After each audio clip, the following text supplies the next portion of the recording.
Hello, this is Izzy. You may have heard my name before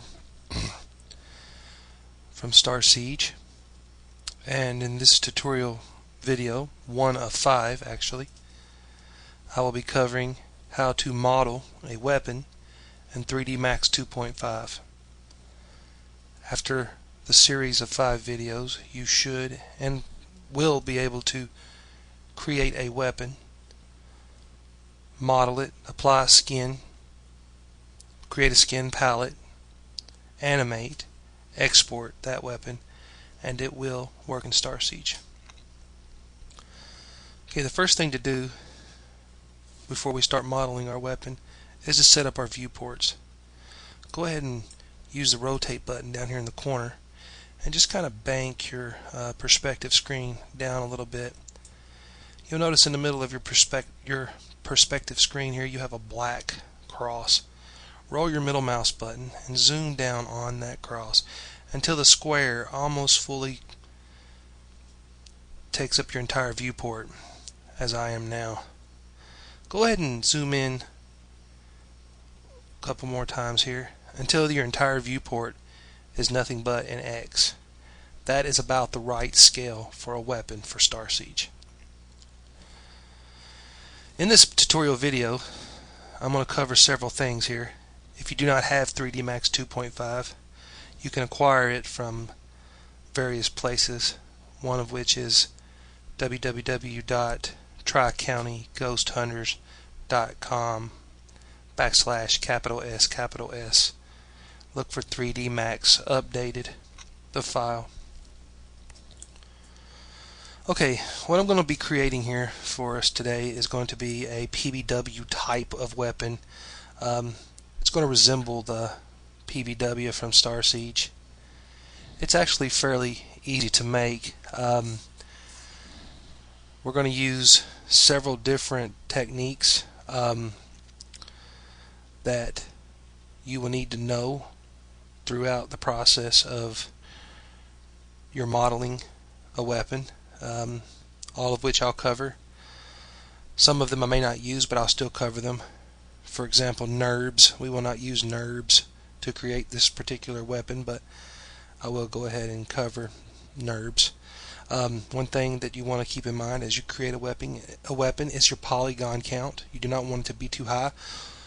Starsiege is an old game. It can't take an extreme amount of polygons or it'll lag. So your weapon needs to not have as many edges, basically. Vertices. So first thing I'm going to do to create my polygon weapon here, not my polygon, my PBW type weapon, is I'm just going to create a standard box. Now if you look at a PBW in the game, which I don't really have in front of me, but a PBW in the game actually is just kind of a long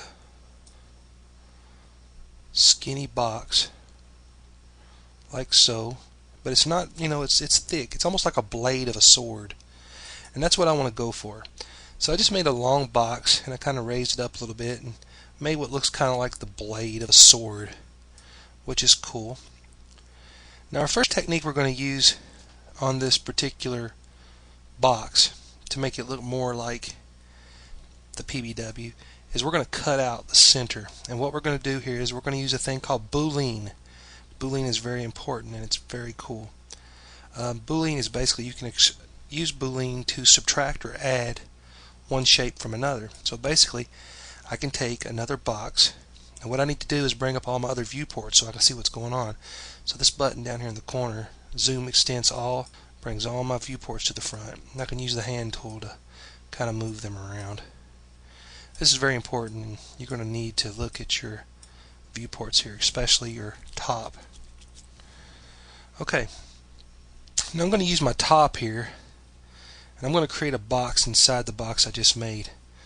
I'm using my top, okay, and I don't want it to go all the way back because the PBW, it doesn't split in half or anything. And I'm just going to kind of bring that up to where it splits my square here in shape.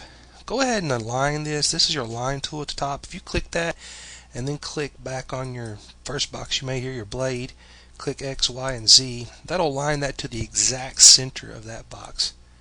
Go ahead and move that back down to where you was on a Y axis. No, not Y. Hit Control Z if you mess up. Let's move that on an X axis. There we go. This box actually has no purpose whatsoever other than creating the inside of this other box. Okay, now that that's done, go down to your compound objects where you see compound objects. Now what you need to do, after you select your compound objects tab, is go down to where you see Boolean 2. Click Boolean 2. Go down to where it says subtraction B from A. You want to subtract your new shape, the shape you have highlighted. You want to subtract it from the shape that you do not have highlighted. So go and pick Upper and B and select your other shape, which is basically your blade. Look what happens.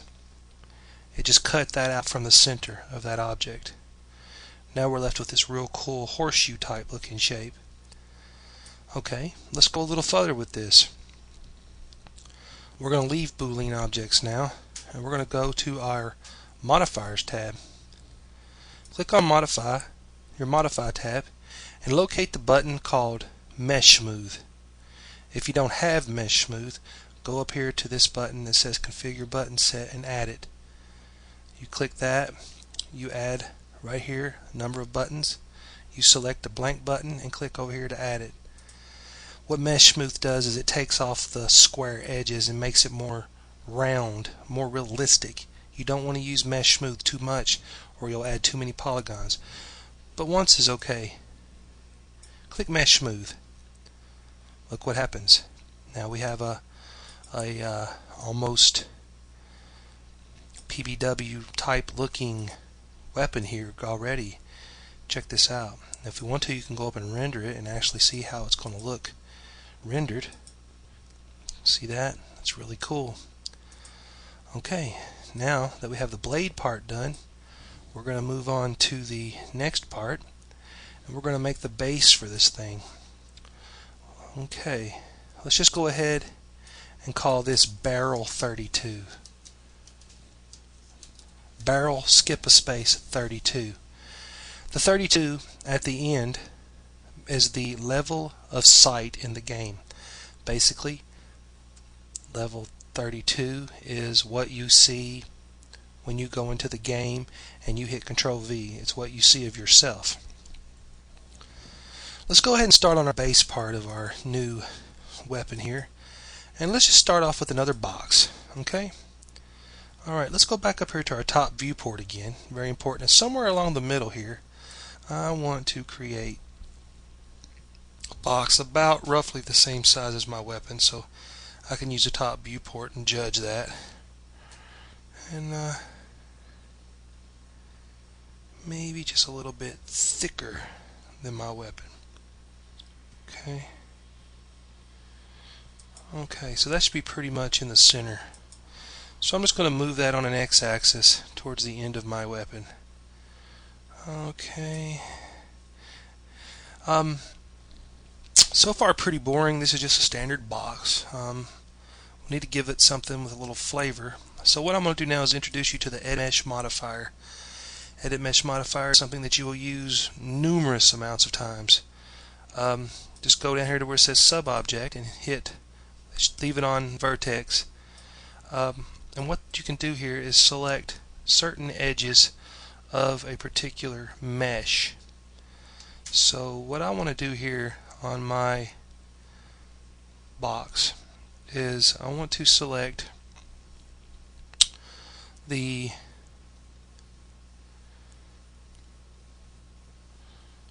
edges on the right side.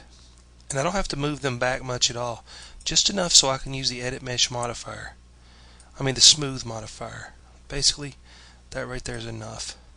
Now, because I've moved those and because I have the vertices selected, I can go up here to Mesh Smooth again and hit Mesh Smooth, and boom, look what that does. Creates um, a real cool looking base for my weapon. If I wanted to, I could rotate that and use it, which I think I will, because it would look cooler if it was actually like this. See, I can use my top viewport to align it better. That actually looks kind of cool. And now I have, and if I wanted to, I could also go back in here and edit mesh again. Like I said, you don't want to do this too many times. Grab those vertices on the other side, move those over to the left just a little bit, or bring them on out some more if I wanted to make it bigger. And do mesh smooth again, and I would get a circular type shape, which is awesome. And I think I'm going to leave it like that because it's actually kind of cool. Now, what we need to do is in Starsiege we have weapon mounts. Okay, I'm going to show you another cool modeling thing here. Weapon mounts are usually triangular and they're attached to the base of the weapon. Okay, so basically we need to create a pyramid about the same size as our base, but not quite as big. So once again, I'm going to use the top viewport here, and I'm just going to kind of make a triangle down. And what that's doing there is we're creating a base for our weapon.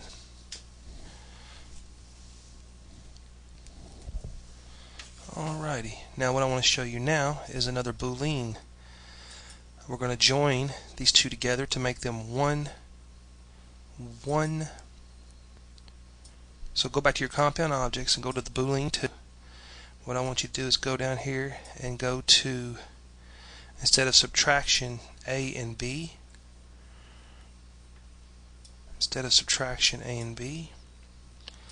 I want you to go to union. Pick object and select your base. Now, if you rotate those, you will see that they are one object. Those two particular things are one object now. If you go up to your list, you'll only see two objects here, your barrel and your pyramid. Let's go ahead and name that. We don't need to name it pyramid. Let's call it base A32 because it's going to be our base. Everything has a base in Starsiege. You have to have a base. So you have to have a base A32 for anything underneath of that is 32. I know that probably doesn't make sense, but just follow along with me for now. So we just made these two shapes one object, and they are one object now. So we have, basically we have our weapon done. We've covered several different modeling techniques here. Another modeling technique I will show you is called X-form. Now, they did use this in Starsiege when they were creating different things, because I've seen it in the rollout on the track view, which we'll get into later. There's Tessellate, and I'll show you what Tessellate does real quick. You can hit Tessellate, and it's kind of like mesh smooth, but it's more advanced, and it causes you to have a lot of polygons. I don't really use it a lot for Starsiege, because Starsiege weapons and Starsiege vehicles are edgy, basically like the weapon we just created. Tessellate does kind of the same thing as mesh smooth. You can tessellate some things and it really blows them up quite big. Let's see here. Lattice is just something I hardly ever use, but you can do that and you can see what that does. It's kind of a mess. I don't use it much. Now if you want to, you can fool around with trying to create with NURBS. Before I do that, let me go to X-form. X-form is what I was telling you that they did use in Starsiege. X-form, and you can click on sub-object, and you can see after you click on sub-object that hit Control Z. X-form lets you use these particular modifiers: bend, twist, taper, noise, things of that nature. So basically, you can twist, hit sub-object, go down here and like I said, upper limit, lower unit, lower limit, and you can use those to twist your. Let me use the angle. I'm sorry. See what I'm doing? You can use these to twist your shape into different types of strange, well, not really strange, but you can use this particular modifier to change your shape. You can twist it, you can bend it. Now, I actually do use bend sometimes when I'm modeling. Basically, it works good if you're trying to bend a particular piece or weapon. I mean, that actually works good for creating feet for Hercs or parts for tanks. So yeah, definitely you can use bend. But I encourage you to play with the X form and all the modifiers to see which ones that you think are best and which ones that you would want to use for creating your particular weapon. I'm going to cover quickly NURBs, and then I'm going to move on to video 2, because I think that I would have pretty much covered most of the modeling secrets that I know here. As far as connect and scatter, connect is basically the same thing I just showed you with the Boolean. It connects two objects together, and I use it a lot of times. Instead of doing what I just showed you earlier, I will use connect. Scatter, I don't know what that is. I don't know what these other ones are. You can play around with them and check. Shape merge, just from hearing the two words, I'm sure it joins two shapes together. Okay, NURBs basically let you model with the use of a path. You'll use loft object, but before we get into that, we need to go over here to this little thing here that says shapes, and you'll see something here called splines. Okay, now for example, let's go ahead and lay down a circle, a spline circle. Okay, cool. Now splines and NURB curves are kind of like basically what they sound like. I can use a NURB curve here and just kind of make a circle, and when I click back to where the circle that I first made here when I left off of, if I can hit it, or I can use my right mouse button to end this animation. Now what I want to do after I create something with a spline or a NURB curve, whatever, and you have CV curves as well, you need to play with those. I can go back over here to my standard geometry and go back down here to where it says loft object. When you hit loft, it'll ask you to get path or get shape. Now if you get shape, you can click on any other shape in your geometry here, and this line will take the shape of that whatever you click on. So I can click on get shape and click on this circle, and look what happens. It takes the form of a circular type of mesh. This is good for creating legs and creating hercs and creating body type parts like arms. Very good for that kind of stuff. So basically, let me Control Z and go back. Let's see what happens if I click on this particular. See, it won't do anything. You have to use those splines. Let me show you. I'll go back into my splines again, and I'm just going to do a, for example, a star. I'm going to lay down a small star. Okay. Ooh, that's too big. Lay down a small star. I'll go back to my loft objects again. I'll hit loft, get shape. I'm going to click back on this line. Well, that one kind of, I need to select my line first, not my star. So select my line, loft, get shape, and click on the star. And it takes the actual line, takes the shape and form of the star, but of course it's stretched out because it is a line. Now you can actually make a star if you wanted to with a spline, and I'll show you that real quick. For example, you can make a star right here and go back to your loft object and just click on get shape and just click the star itself. It'll actually just loft out that star. I'm not sure how many polygons that would be. If you ever want to check to see how many polygons something is, just go over to your utilities tool, and if you don't see it here, just click on add button set and look for this right here, world polygon counter. Right now we have 10,368 polygons on this star. This star would not work in Starsiege. An APOC is about 900 polygons.